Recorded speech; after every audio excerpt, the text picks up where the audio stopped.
Hey there. Welcome to the Business Behind the Game, where we break down the business side of sports from emerging trends to the people and companies shaping the industry today. I'm Kushag, and today we have a really awesome guest, Rachel. Rachel is first women's lacrosse player to play in a men's league, a former Division One lacrosse player and national champion at UMass Amherst. She's the founder of RV Lacrosse LLC, where she trains and mentors lacrosse athletes looking to elevate their game. She's also built a strong personal brand through social media, including her platform RAVS LAX 26, where she shares training content, insights, and her journey into sport. Before we start today, Rachel, how are you doing? Doing good. Doing good. Yep, I'm excited and I want to get straight into it. So, for the background, can you talk a little bit about your journey, like how you got into lacrosse, and when did you realize you could take it to the Division One level? Yeah, of course. So I always loved playing sports when I was younger, whether it was baseball, basketball, soccer. Started with, getting into field hockey and stuff when I was in fifth grade. Basketball was still there. And uh, baseball wasn't really around for girls. So softball was more of the option. And Hmm. when I got to seventh grade, at school, there was a ton of girls going out for softball and not a lot of people going out for lacrosse. And I Yeah, had a family friend and he played lacrosse. And I've always been extremely competitive. And I was like, oh, I bet I could be better than him. There's no correlation or anything yeah, between necessarily between men's and women's and, boys and girls lacrosse, but whatever.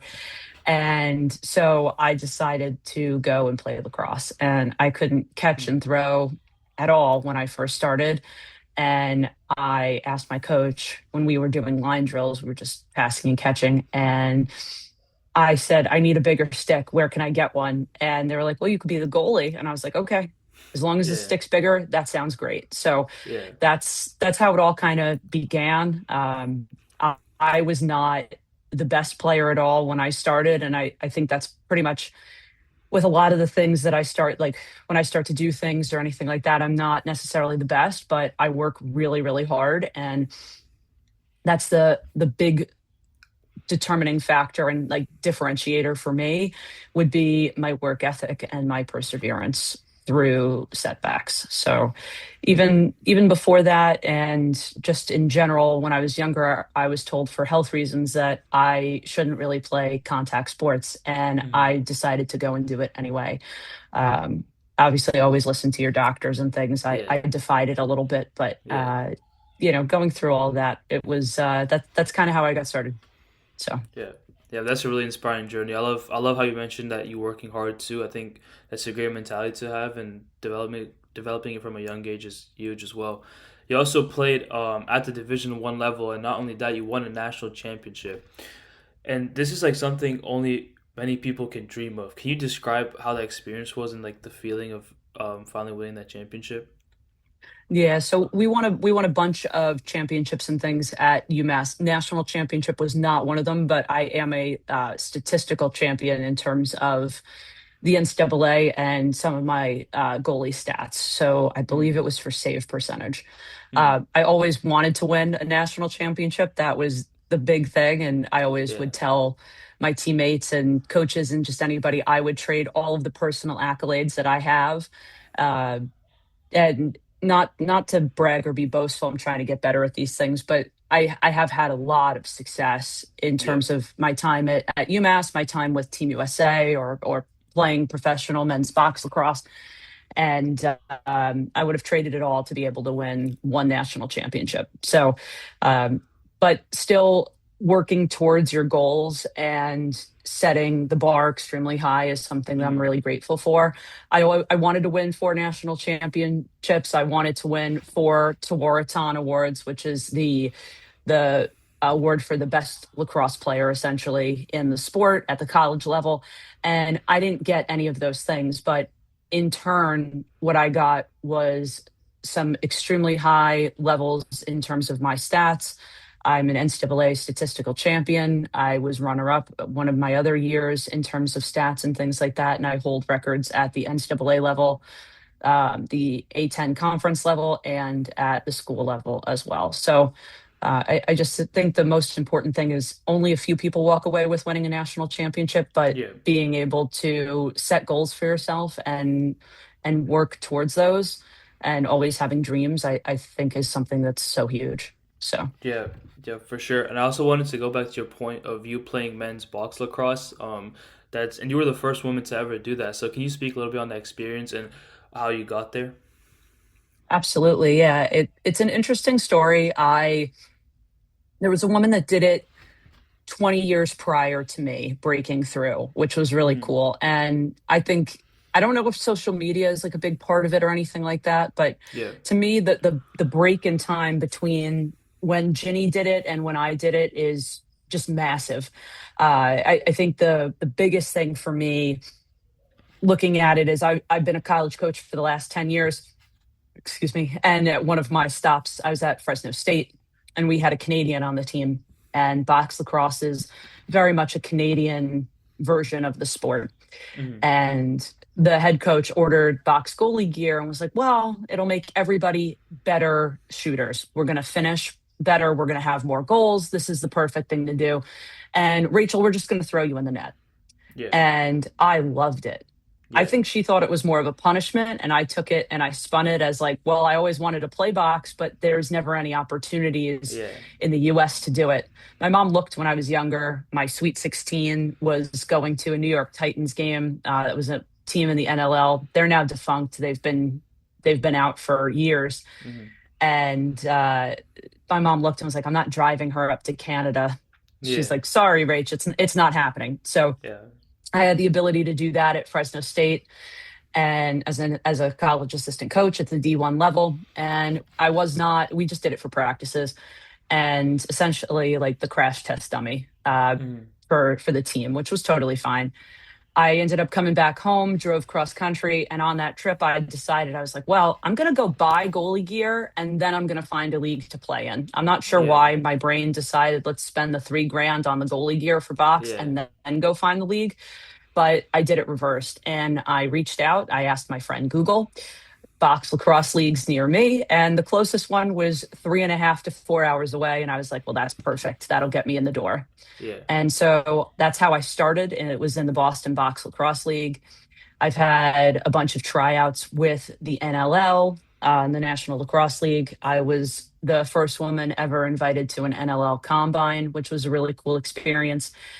And then there was a pro league called the Professional Box Lacrosse Association, the PBLA, Hmm. and I was selected in that as well.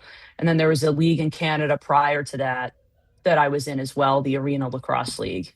They now have a women's side, which is pretty cool, but I was drafted into the men's side for that. And I didn't even know. I saw my phone was blown up at 2 o'clock in the morning and I had no idea what it was. It was in the middle of Yeah. recruiting and everyone's like, congrats. And I'm thinking to myself, congrats for what? Like, Yeah. I was like, I had Wawa. I went to sleep. Like, what's happening here? And I ended up getting drafted. I was like, well, I guess I'm driving up to Canada every single weekend in the winter, which was a really cool experience. So, Yeah. Yeah, that's an inspiring journey, and even it came back to eventually your competitive spirit working out for you, which you mentioned earlier, and I'm really happy it worked out for you as well.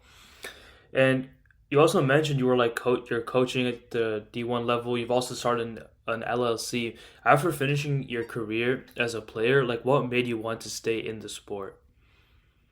yeah, I think the biggest thing is my love for the game. And I always wanted to be a pro athlete. And then after my professional athletic career, go and be a coach. And I wasn't sure what level I wanted to do that at. I thought to myself, well, I love the college game. And right after I graduated from UMass and I was in the pro game, I was a part of Team USA still, all of those things. I was like, okay, something's missing. Definitely want to be a college coach. I couldn't Yeah. see myself doing anything else really. Mhm. And at one of my college stops, I was the assistant at Villanova. And my boss was like, Rachel, I love that you're doing all these lessons and doing all these things and you're working with kids and clientele. And and I did some stuff through her club team as well. But she's like, Mm. I need you to go and create an LLC. And it was something I Yeah. was thinking about for a while, but it was the kick in the butt I needed to do it. Yeah. She was like, have it done by Monday or I'm going to let you go.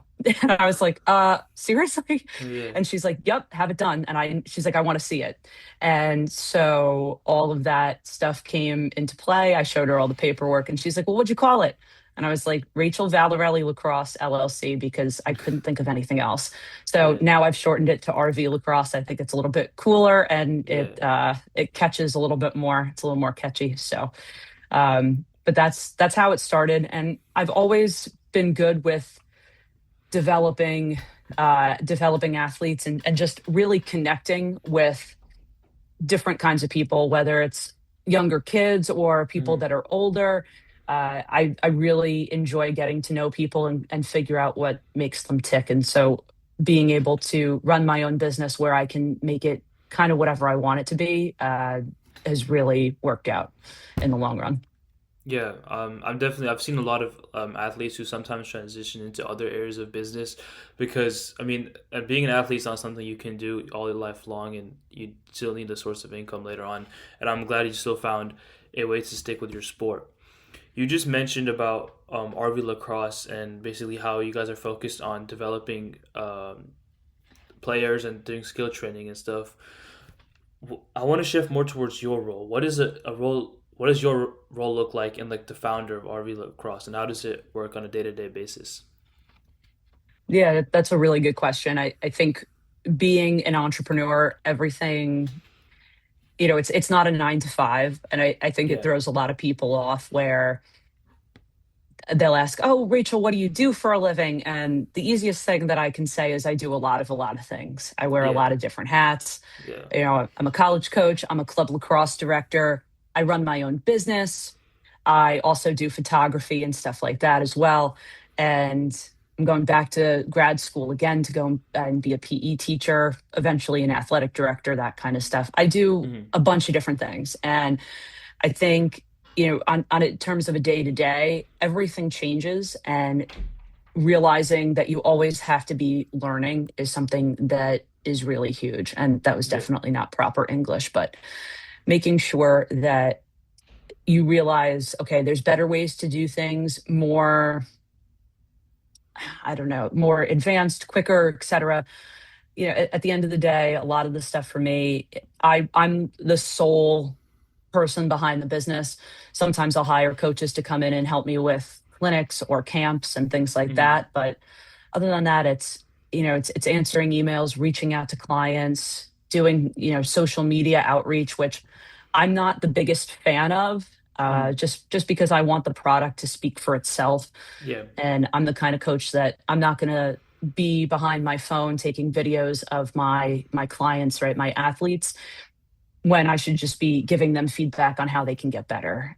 yeah, And so I've always kind of been the person that I'm a little bit more of an idealist than, okay, but the world is going more towards social yeah, media, and that's how people are finding new clients and doing those things. So how can I get past my uncomfortableness and be able to move forward? So, it's website edits, it's creating new programming, new initiatives, things like that. Just trying to stay on top of the game. Again, always learning, yeah, figuring out what works, what doesn't. And I think a big thing too with running your own business is, you're the mastermind behind every yeah, decision if you want to be. yeah, And so for me, just making sure that, my brand is I'm like, I always have to be, I would say, at the top of my game, not to be corny, but yeah, my brand is my business is my brand, and I am my business and I am the brand. And so just yeah, realizing that any decision that I make, whether it's RV lacrosse related or not, it could be personal, it could be other business, it could be other things, that's how people see me and see it. So just making sure that I'm always making good decisions and, you know following my core values and being a person of integrity. I think that kind of stuff is really huge. So yeah. I mean, I love your experience. I've seen like from a lacrosse player, you've been a coach, you've owned your own business, even going as far as building a social media presence. You've worn a lot of hats, and how do you think that your experience has helped develop your business? That's a good question. I think my experience in a way is my business because I take everything that I've learned and how I can help people. And um, the biggest thing that I say to any of my athletes is if you want to go and be a pro lacrosse player, I'm happy to help you. You want to be a part of Team USA Mm, for what I was a part of the Team USA system for 16 years. If that's something that you want, I can definitely help you get that. I've done all those things. You want to play box lacrosse, you want to venture into the men's side, the women's side, whatever it is. I'm here to help you with that. But I think the biggest thing for me is how can I be supportive to all of those other athletes that maybe don't necessarily want that. They just yeah, want to be a good teammate. They want to use sport to propel them forward in life, and just realizing and meeting people where they are and helping them be able to grow. That's the biggest thing for me. That yes, RV Lacrosse is training, and it's lessons, clinics, and camps, and consulting, and recruiting, advising, and it's essentially whatever you want it to be in the lacrosse world. But the biggest thing for me is how can I help each individual athlete and person be the best that they can be on and off the field, and be able to assist them with whatever life throws at them, really. And if I can be that extra support system for them outside of family and friends, and yeah, giving them that experience, that's the biggest thing and the biggest joy for me. So I would say that the experiences and stuff that I've had assist me with being able to bring that to all of my athletes in the best possible way. And again, going back to never stop learning. I yeah, That's something that's really big for me. And whether it's in master's degrees or just any online learning or certifications or whatever, I or even just free stuff through YouTube or podcasts or whatnot, I really believe in continuing some form of education to be better for the people that you work with. That's a big thing for me. So I think my experience is, I would say, everything, and just turning even the negative stuff into positives for everyone that I work with. yeah. I love that mentality. Not only the part about how you said learning every day is a huge thing for you. It's also tailoring your training to each specific athlete and based on their goals. And that was actually going to bring up my next point, which was how do you separate a really good skills trainer and one who's not as well as good as a skills trainer as you are. I think a lot of it comes down to experience, but also really getting to know the people that you're working with. Mm, I think there are people that can run some really great drills and go and coach and can roll the ball out and go and do things. But at the end of the day, I think it comes down to, as well, getting to know what people need prior to them asking for it, and just yeah, being the person that's there for them. I think you know every athlete and every age kind of needs something different. I've been lucky enough to coach kindergartners all the way through college kids and beyond, and hmm, so just realizing and learning what each kid needs developmentally where they are. And as I've been learning through my master's, right, everybody kind of develops in somewhat of a similar-ish time frame, right? So yeah, there's always different things that people need as they get through different stages in life and things like that. But hmm, just even learning how to adapt to each person and really being there for them. And I think there's coaches that do it just on field, and then there's people yeah, that do it outside of it. And that's the category for me. Is there are people that can do a private lesson and charge whatever they want to charge, and then that's it, and that's the end of the yeah, transaction. And to me, that's the start of it. yeah, Right, I do a lesson with you, but I'll check in. How's this going? How's school? yeah, A lot of my private lesson clients, the families will consider me the third or fourth kid or whatever it is. They're yeah, getting food for their children, and I'm doing a lesson. I go over time, and they're like, "Rachel, you're staying for dinner, right?" And yeah, so I just end up kind of being a part of the family a little bit. And those are the experiences and the relationships that I really cherish, and I think that's the difference maker, is just going above and beyond. Yeah, but I think that's beautiful to have a lot of relationships, and not only with the kids themselves, and it's like beyond transactional as well. Do you think? And I just want to follow up on that point. It was. Do you think that you being like the only person in your business, it's been more helpful for you to get more one-on-one connections? I think so. I think it's twofold. Like, there's only one of me, and there's only so much time in a day, Yeah, and time that I have to be able to do, physical lessons with people. I love doing one-on-ones or small group stuff just because I get to work with each kid at a higher level yeah, than I would in a group. Doesn't mean that I don't like the group settings, but I really yeah, love getting to know what makes each person tick. yeah. Um, so I think that's a big part of it. Yeah. Yeah, and we just talked about your like personal experience in your role. I wanted to switch a little bit more towards the business side. Starting a business isn't easy at all, and being an entrepreneur, like you mentioned earlier, it's a lot different from a regular 9 to 5 job, and it catches a lot of people off guard. What do you think are the biggest challenges that you've faced along the way? That's a really good one. I think starting off and getting your name out there, I I don't want to say that players now have it so much easier. I graduated from UMass back in 2015, so Mm, social media wasn't really that big of a thing. Twitter and Facebook were really it.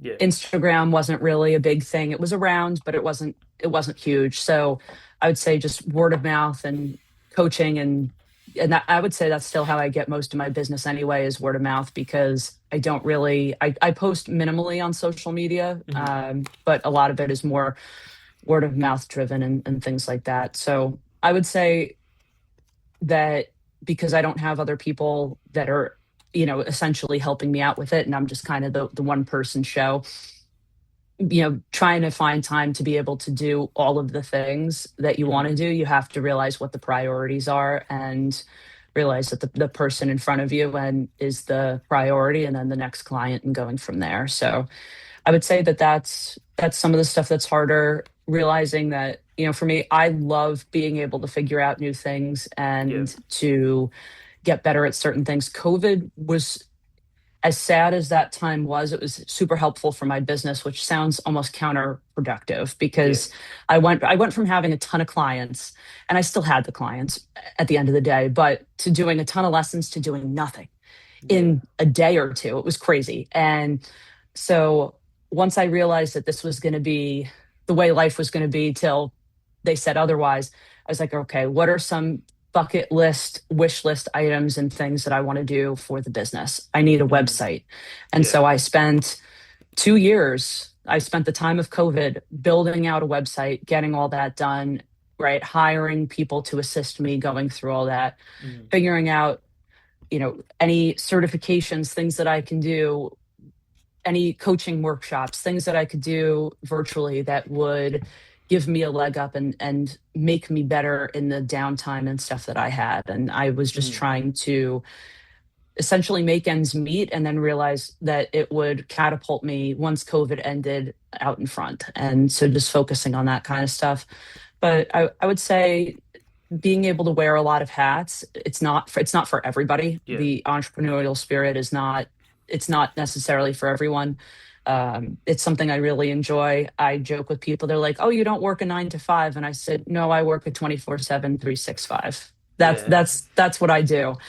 And, the other thing that I love about all the stuff that I do is, yes, RV Lacrosse is its own entity, but I'm also the girls director for Team 91 Tri-State. I also work with a bunch of different town programs around me in Westchester, New York. hmm, I coach at the school level, like the high school and youth level, like school inside, like high schools and middle schools. I'm coaching at the college level. I'm doing all of that, where I'm building all those connections, and the work that I do in one place helps all of the other places. yeah. And that's something that I've really benefited from, but really loved, is getting to know all the different clientele, and really being able to boost the business, but also just, it's not. the way I look at things is it's not about me. I know in a way it kind of has to be because I am Yeah. the business is me, it's my brand, etc. But I'm always all the things that I've done and that I've accomplished, whether the Team USA for 16 years, being, one of the first women to play men's professional box, one of the first in a lot of different leagues. Mm. It's like too many to name, right? Playing professional women's lacrosse, being a part of New York Athletic Club, playing on the women's lacrosse team there for 10 years, doing 10 years plus. I'm still doing that. I add all of these things together. It's great that I can bring all these experiences to everybody that I interact with, but Mm.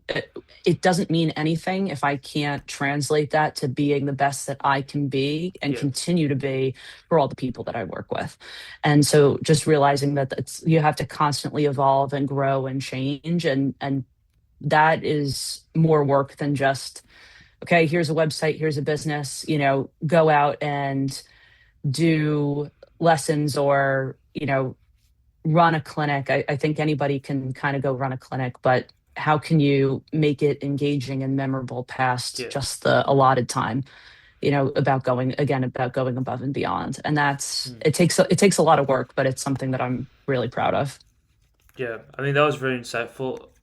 Being an entrepreneur might seem at times might seem easy just from the surface level, but I mean hearing these insights shows like how difficult of a journey it really is. And I wanted to go back to your mentality about you mentioned like you really like learning, and learning is a huge part of the process. And I think making mistakes is one of the most important ways and the best ways to learn. So throughout your journey, obviously you've had a long journey from playing the sport itself to starting a business and doing all these lessons. Were there any early mistakes that you made, and how important do you think those were to your growth?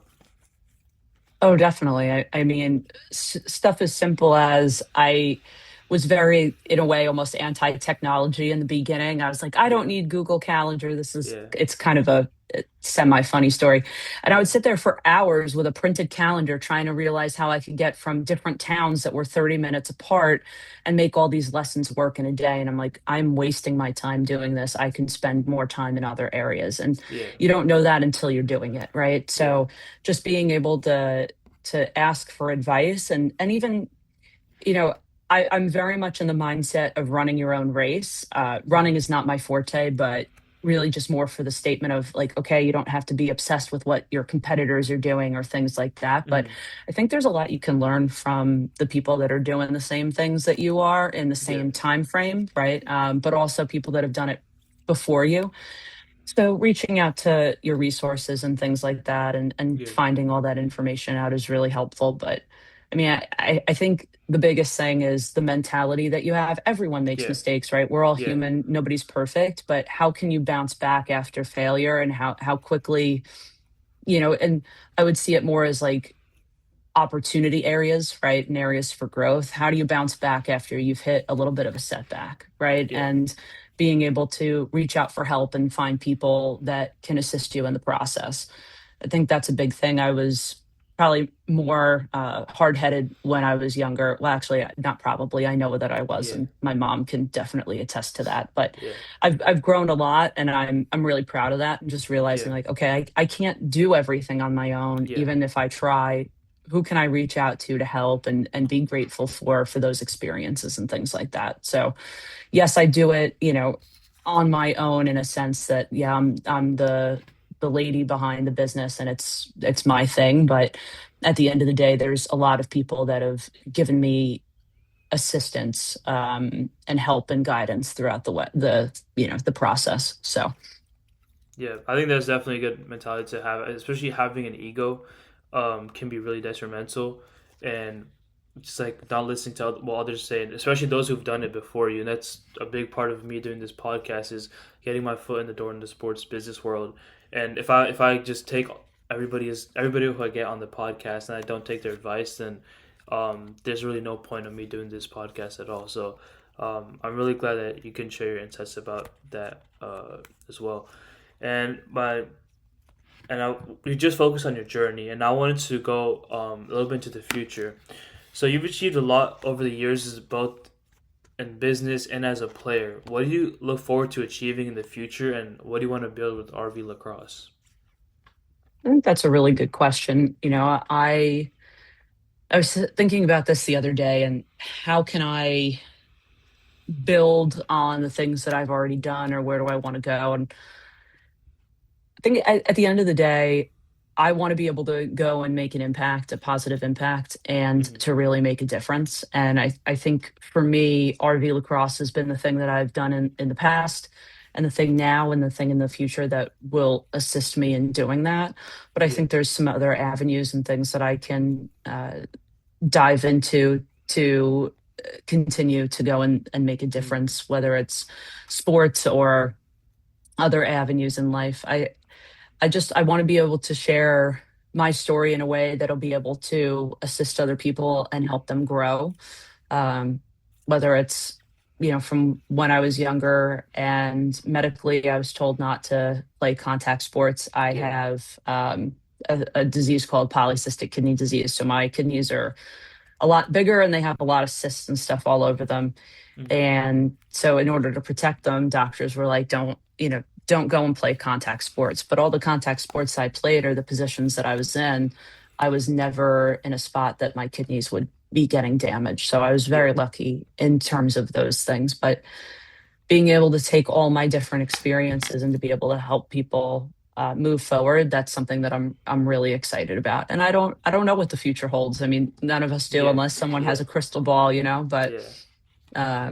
I think being able to continue to grow out the business, and eventually, what I would say is, not that I not that I wouldn't still run the show, right? Because it's my Hmm. baby, and I'm super proud of it. But Yeah. I was thinking about, okay, maybe I could write a book. That's an option. Hmm. Or, even things as simple as hiring somebody on to maybe tackle the social media end that I'm not really a big fan of, right? And Yeah. like not being afraid of hiring out to grow. Hmm. I think that those things, or um, yeah, just seeing, I think, where the sport goes too is super important, and being Hmm. able to kind of go with the ebbs and the flows of what's going on in terms of things with the sport. But at the same time too, realizing that I can also make changes and make my own waves, and come up with programming and some different things to be able to make a difference and to change the game. Yeah. I definitely agree with that, and it's just I think it goes along with your mentality of just learning, constantly exploring new areas, and I mean, obviously, as a business owner, you would always want to expand into new avenues, and you already have a lot of experiences, so I'm sure that you're not afraid to try out new things. And before we wrap up, I just had one last question. What advice would you give to me and my audience, and especially other teens who are trying to break into the sports business world? A few things I would say for brevity. Like, one, don't be afraid to reach out and make connections, right? You've been doing that, and I think that's awesome. So utilizing the people that you have around you and your connects is definitely a huge thing. The sports business is, it's tough to break into. Yeah. I got my sport management degree from UMass Amherst. That was one of the big things that they said, is if everyone wants to be Jerry Maguire and be an agent, you've got a long road, and it's not meant for Yeah. everybody. And Yeah. it's lots of long hours and putting in a lot of work, but that makes it sound like it's not fun. Yeah. I think you can make it what you want. And I think that's one of the coolest things. But whether you stick with the sports world and sport management, sport business, things like that, I think the biggest thing that, and advice through all of my jobs in my life and everything that I can give so far through my journey, is to have core values that are your own, and they might change through time and things like that, which is normal, right? And realizing that it's okay to grow and adapt and change, but to be a person of integrity through whatever job that you have and whatever situation you're in, and don't be Hmm. afraid to ask questions. I think being inquisitive is really important, and being curious, and asking all the right questions. And I don't want to sound Ted Lasso like, but right, be curious, Yeah. not judgmental. But Yeah. I think that it's super important to be able to look at all those kinds of things and just have a positive outlook on life and realize that all of the experiences and things that you have will take you to a higher purpose and your journey through life if you let it. So um, just connect, grow, enjoy, and stay true to who you are. I think that's the biggest thing is you're going to get pushed and pulled and sliced into a bunch of different directions and things like that. Yeah, And I make the working world sound painful, yeah, and it can be at times, but um, realizing that if you are true to who you are, it'll be a really good road. So yeah. I want to thank you for that advice, and again, thank you again for coming on the show. I know it takes some time. So, that was a great way to end the podcast, and that's a wrap for today's episode. Huge thanks to Rachel for sharing her story and insights, and you can check out her works in the description below. If you enjoyed this episode, be sure to subscribe and leave a review, and I'll catch you next time.